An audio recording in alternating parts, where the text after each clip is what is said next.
तो हेलो दोस्तों, इस वीडियो में हम बात करने वाले हैं अलंकार ट्रिक के साथ करने वाले हैं। इस वीडियो में अलंकार की परिभाषा, प्रकार और उदाहरण वो भी ट्रिक के साथ करने वाले हैं। तो पहले तो मैं आपको बता देता हूँ कि अलंकार अलंकार के दो भेद होते हैं। तो पहला मैं पहला शब्द अलंकार और अर्थ अलंकार। तो शब्द अलंकार में आप देख सकते हैं अनुप्रास, यमक, श्लेष, इनके बारे में हम चर्चा करेंगे। और अर्थ अलंकार में हम उपमा, उत्प्रेक्षा, रूपक और अतिशयोक्ति के बारे में बातें करेंगे।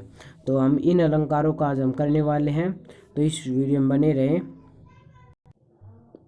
तो यहाँ पर देख सकते हो ये अनुप्रास अलंकार हम इस वीडियो में कर रहे हैं। इस वीडियो में हम अनुप्रास अलंकार को करने वाले हैं। तो यहाँ पर अनुप्रास अलंकार में यहाँ पर ये परिभाषा दी हुई है। आपको ये याद करने की जरूरत नहीं है, क्योंकि हमें यहाँ पर एक ट्रिक बताने वाले हैं। यदि आपको कोई भी वर्ड, किसी भी वर्ड की, किसी भी शब्द की, जैसे अनु का अ है, इसी अर्थ का अ है, तो उसकी दोहराई बार बार होती है, बार बार होती है, तो उसे हम अनुप्रास अलंकार कहेंगे। जैसे कि यहाँ पर आप देख सकते हो, यहाँ पर मुदित महीपति मंदिर आए, तो यहाँ पर मैं और मैं की 3 बार रिपीट किया गया है। इसी प्रकार अगली लाइन में हम देख सकते हैं सेवक सचिव सुमंत्र बुलाए, तो यहाँ पर देख सकते हो स की 3 बार दोहराई हुई। यदि आपको कोई भी शब्द की दोहराई बार बार होती है तो उसे हम अनुप्रास अलंकार कहते हैं। तो अनुप्रास अलंकार के भी भेद हैं, वे हम इस वीडियो में हम उनकी चर्चा नहीं करने वाले हैं। अब हम चलते हैं यमक अलंकार पर।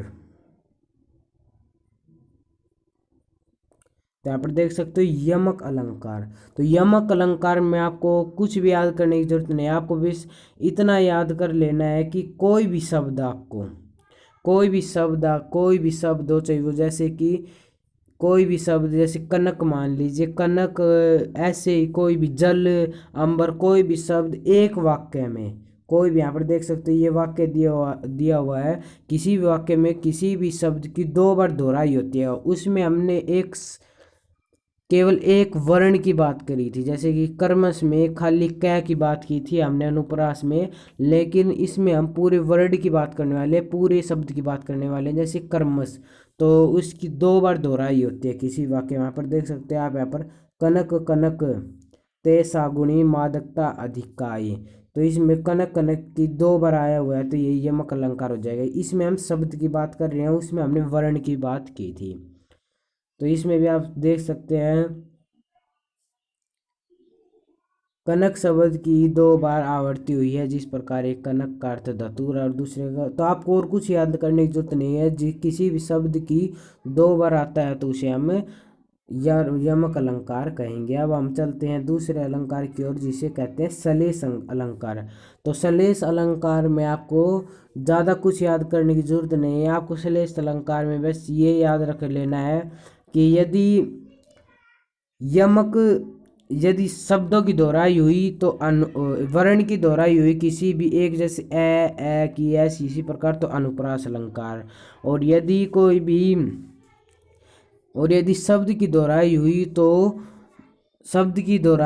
तो उसका अर्थ होगा कि वह यमक अलंकार है। और यदि किसी की भी दोहराई नहीं होती है, यदि आपको सिंपल वाक्य लगता है, आपको नहीं लगता कि न की, जैसे कि देख सकते हो माया महाठिगणी हम जानी त्रिगुण फांसी लिए कर डोले बोले मधुर बानी, तो इसमें देख सकते हैं मैं आया है, लेकिन 2 बार ही आया है। इस प्रकार पहले हम सलेश अलंकार को हम पढ़ लेते हैं। यहाँ पर देख सकते हैं सलेश का अर्थ होता है मिला हुआ, चिपका हुआ। इस अलंकार में ऐसे शब्दों का प्रयोग किया जाता है जिनका एक ही नहीं वर्ण अनेक अर्थ हो, वर्ण एक ही हो लेकिन अर्थ अनेक हो। यहाँ पर देख सकते हैं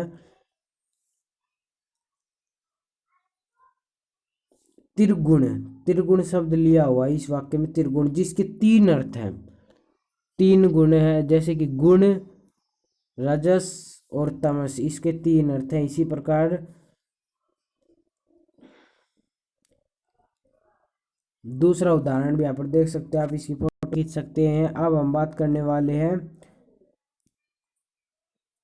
उपमा अलंकार की। अर्थ अलंकार के यहाँ अर्थ अलंकार में हम उपमा, रूपक और उत्प्रेक्षा, अतिशयोक्ति तीन अलंकारों की बात करने वाले हैं। तो पहले हम उपमा देख लेते हैं।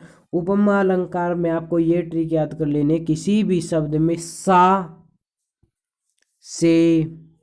से और किसी भी वर्ड में सा, यहाँ पर देख सकते हो जो, सम, सा, से, सी, तुल्य, नाई इत्यादि आ जाए तो वह समझ जाना कि आप उपमा अलंकार है। और वहाँ पर आपको ये भी दिया दिया जा सकता है, जैसे कि यहाँ पर देख सकते हो ऐसा, किसी भी शब्द के बाद और ये लाइन दी जा सकती है। तो आपको ज़्यादा ये याद करने की जरूरत नहीं, आपको बस ये याद कर लेना है जिसमें जो, सम, सा, सी ये वाक्य आ जाए, ये शब्द आ जाए, आप समझ जाना कि ये उपमा अलंकार है। जैसे कि इसमें देख सकते हो नवल सुंदर श्याम शरीर की, तो यहाँ पर आप देख सकते हो ये लाइन आ गई, जिससे ये हमें पता चल जाता है कि ये उपमा अलंकार है। इसमें यहाँ पर देख सकते हो सी भी आ गई, लाइन भी आ गई, तो उपमा अलंकार है।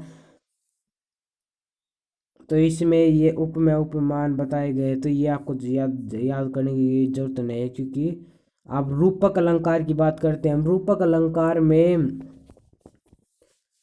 रूपक अलंकार, तो रूपक अलंकार में भी आपको ज़्यादा बातें याद करने की जरूरत नहीं है, आपको बस इतना याद रखना है जिसमें रूपक अलंकार में, तो रूपक अलंकार की आपको परिभाषा याद करनी पड़ेगी और आपको उसका याद करके और आपको उदाहरण भी समझने पड़ेंगे। उत्प्रेक्षा अलंकार, उत्प्रेक्षा अलंकार में आपको ज़्यादा कुछ याद करने की जरूरत नहीं है, आपको बस इतना याद रख लेना है, किसी भी वाक्य में कोई भी प्रकृति के बारे में कह दिया जाए तो आप उस पर उत्प्रेक्षा पर अलंकार लगा देना, उत्प्रेक्षा अलंकार बता देना। जैसे कि यहाँ पर देख सकते हो, यहाँ पर फूल किया गया है, तो ये वाक्य उत्प्रेक्षा हो गया। यहाँ पर वर्षा ऋतु, ये भी प्रकृति से जुड़ा हुआ, कुछ भी प्रकृति से जुड़ा हुआ कोई भी वाक्य में, तो आप समझ जाना कि उत्प्रेक्षा अलंकार है। यहाँ पर देख सकते हैं वर्षा ऋतु। और यदि आप चाहते हैं कि उत्प्रेक्षा अलंकार की परिभाषा याद करना, तो आप उत्प्रेक्षा अलंकार की परिभाषा भी याद कर सकते हैं। यहाँ पर देख सकते हो उपमेय में कल्पित उपमान की संभावना की उत्प्रेक्षा कहते हैं, इसे याद कर लीजिए। उपमेय में उपमान को प्रबल रूप से कल्पना की आंखों से देखने की प्रक्रिया को उत्प्रेक्षा कहते हैं। कुछ भी याद कर सकते हैं आप उत्प्रेक्षा।